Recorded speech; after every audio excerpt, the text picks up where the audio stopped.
चुनरिया दुर्गा मैया के हम चढ़े भैयो। लाल चुनरिया दुर्गा मैया के हम चढ़े भैयो।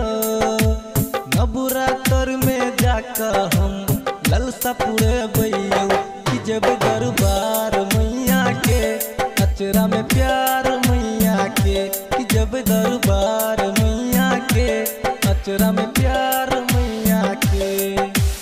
लाल चुनरिया दुर्गा मैया के हम चढ़े भैयो। लाल चुनरिया दुर्गा मैया के हम चढ़े भैयो। नवरात्र में जाकर हम ललसा पूरे भैयो कि जब दरबार मैया के अचरा में प्यार मैया के कि जब दरबार मैया के अचरा में प्यार मैया के। कि जब दरबार मैया के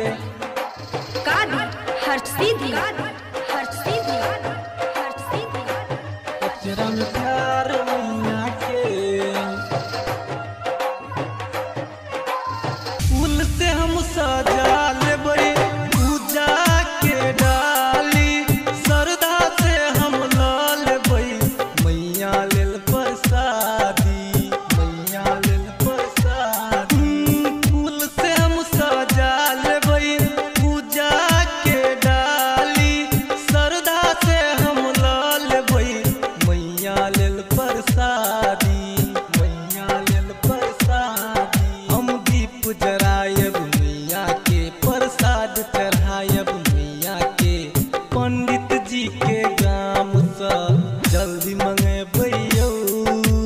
नवरात्र में जाकर हम ललसा पूरे भैयो कि जब दरबार मैया के अचरा में प्यार मैया के कि जब दरबार मैया के अचरा में प्यार मैया के।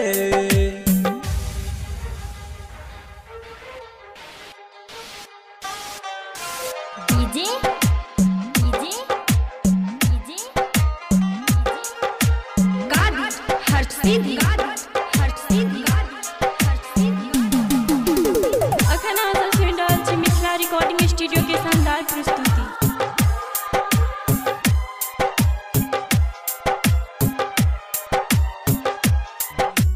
सातो बहिनिया के लेल हम झुलुआ लगेबै मैया के दरबार में।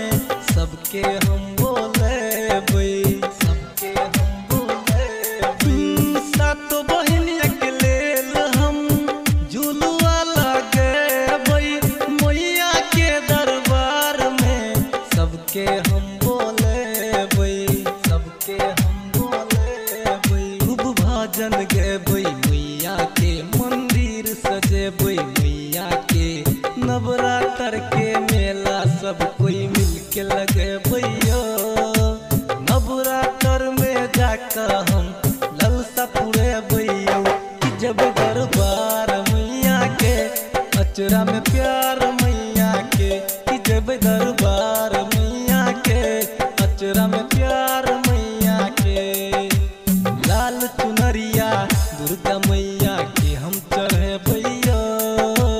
लाल चुनरिया दुर्गा मैया के हम चढ़े भैयो। नवरात्र में जाकर हम ललसा पूरे भैयो कि जब दरबार मैया के अचरा में प्यार मैया के कि जब दरबार मैया के अचरा में प्यार मैया के।